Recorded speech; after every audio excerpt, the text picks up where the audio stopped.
안녕하세요. 재테크베이트입니다. 제가 한 달 전 SCHD와 국내판 SCHD 종목들을 각각 일반 계좌와 연금 계좌에서 투자했을 때 수익률 비교 영상을 공유 드렸습니다. 그 당시 결과로는 국내판 SCHD를 연금 계좌에서 투자했을 때 더 높은 수익률을 기록했었는데 개인적으로 S&P 500과 나스닥도 한번 비교를 해보면 좋을 것 같아서 이번 영상을 준비했습니다. 결과적으로 이번 백테스트 결과가 제 생각과 다르게 나오면서 저도 개인적으로 투자 비중에 대해 다시 한번 생각해보는 계기가 되었는데 결과를 바로 알아보도록 하겠습니다. 먼저 S&P 500 ETF 중 가장 시총이 큰 두 종목을 비교해봤습니다.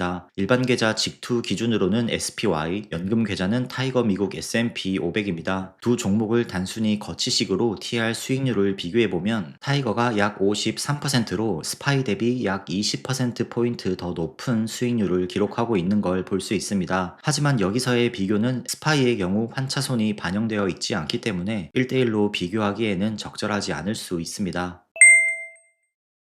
스파이와 타이거 미국 S&P 500 두 종목의 백테스트 방법입니다. 먼저 타이거가 20년 8월에 상장했기 때문에 초기를 제외한 21년 1월부터 24년 10월까지 46개월간 50만원씩 적립식 투자를 기준으로 잡았습니다. 그리고 스파이의 경우 환차손을 반영하기 위해 인베스팅닷컴의 환율 데이터를 이용했습니다. 다만 환전 시 매수, 매도 가격 차이에서 발생하는 환율 스프레드는 미반영했습니다. 마지막으로 스파이의 경우 일반 계좌 직투이기 때문에 분기마다 들어오는 배당금은 모두 15% 배당 소득세를 반영했습니다. 스파이를 일반 계좌에서 46개월간 월 적립식 그리고 배당 재투자했을 때 결과입니다. 잘 아시다시피 스파이 한 주당 가격이 원화 기준으로 50만원을 훌쩍 넘기 때문에 매월 매수 가능한 수량이 한 주이거나 한 주도 매수하지 못한 달도 있었습니다. 따라서 월 잔여 예수금이 대부분 수십만원씩 남아있는 경우가 있으면서 투자한 금액이 일을 하기보단 쉬고 있는 경우가 많았습니다. 쉬는 돈이 많았지만 이렇게 배당 재투자를 했을 때 누적으로 배당금은 약 61만원을 수령했고 최종적으로 42주를 매수할 수 있었습니다. 이어서 타이거입니다. 타이거를 연금 계좌에서 투자했다면 누적으로 배당금은 약 65만원을 수령할 수 있었고 최종적으로 1688주를 매수할 수 있었습니다. 스파이 투자와 비교한다면 주당 가격이 낮기 때문에 월 잔여 예수금이 만원 미만 혹은 만원 초반만 기록하면서 투자한 금액 대부분이 놀지 않고 일하고 있는 걸 볼 수 있습니다. 두 종목의 46개월간 적립식 그리고 배당 재투자 백테스트 결과를 확인해 보겠습니다. 먼저 스파이는 47.74%의 수익률을 기록했고 타이거는 48.01%의 수익률을 기록하면서 연금 계좌에서 투자했던 타이거가 일반 계좌의 스파이 대비 0.27%포인트 더 높은 수익률을 기록했습니다. 잔여 예수금이 많이 남았던 것과 배당 소득세를 제외하더라도 제가 생각했던 것만큼 수익률 차이는 벌어지지 않았지만 연금 계좌가 근소하게 앞서게 되었습니다. 그렇다면 여기서 스파이를 소수점으로 매매한다면 어떻게 될까요? 일반 계좌의 장점 중 하나가 바로 연금 계좌와 달리 소수점 매매를 할 수 있다는 점입니다. 소수점 매매를 한다면 월 투자 금액이 얼마이든지 간에 모든 금액을 쉬지 않고 일하게 할 수 있습니다. 이렇게 스파이를 일반 계좌에서 소수점 매매를 했을 때 월 잔여 예수금이 모두 0원인 걸 볼 수 있고 누적으로 수령한 배당금은 약 63만원이며